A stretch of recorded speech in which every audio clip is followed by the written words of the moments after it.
Your Excellency, let me ask you, the WEF put out an economist report suggesting that for most governments, their method of dealing with high levels of debt is inflation. So essentially do nothing. I mean, just, hope that they can inflate the debt away.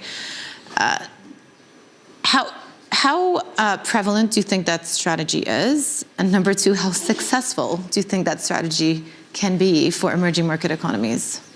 No, I'm not sure that part is sustainable, whether printing it away or through the inflation we can get it going. I mean, I can again say, for an emerging market perspective in general, coming back to my own country in particular, there are two aspects where debt becomes, and especially public debt, a discussion becomes very important.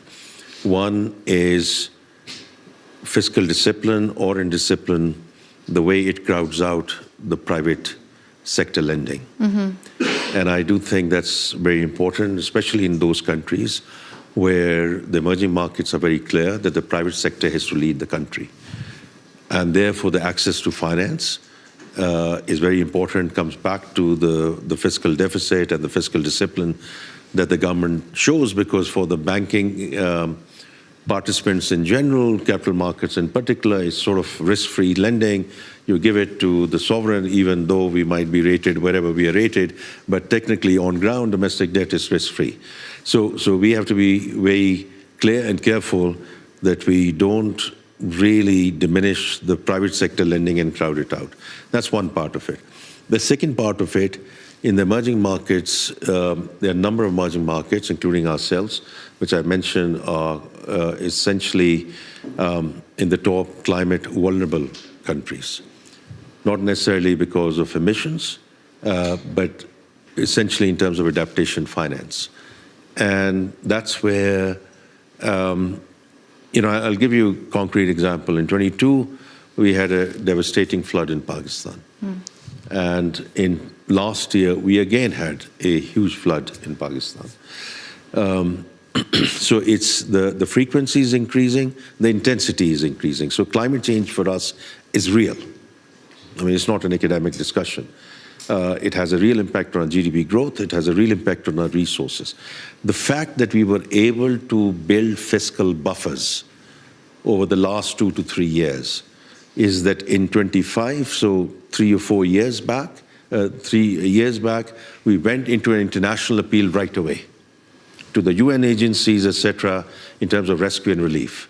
Last year, the Prime Minister and the Cabinet decided we have enough fiscal space available, we are going to fund it ourselves. Mm-hmm. So I say it in the context that this debt discussion becomes very critical for emerging markets in general, in terms of crowding out the private sector and the exogenous shocks. Mm-hmm. And the exogenous shocks for us is not only whatever is happening in the geopolitical space.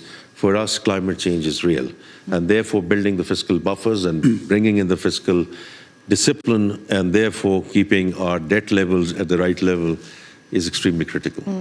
Could I pick up on that?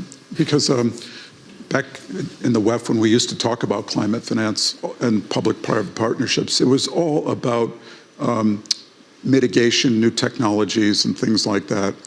Adaptation finance, there's no private solution to this. Mm-hmm. You're not going to sell bonds to. You're not going to get the private sector to build a seawall.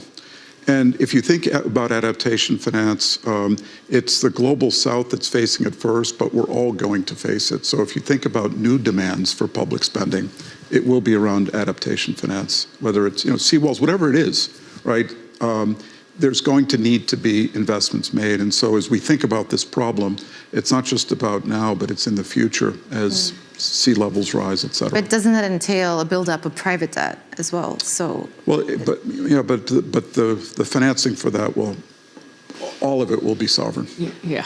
Sorry, I don't want to get into a sort of a bilateral discussion, go. But I think it's a very important point because the reality is on the other side, the likes of, with due respect, the green climate funds, and a fund which was created in Sharm el-Sheikh and has still not been operationalized, is in our own countries, we have huge bureaucracies.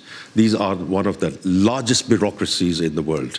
Even to get accredited into these institutions, even before we can talk about funding and what the OECD world should fund or not, before we can get into this. So I think in somewhere the public-private partnership and somewhere the capital markets will have to play a role, because these bureaucracies are not the answer in terms of our mitigation discussion.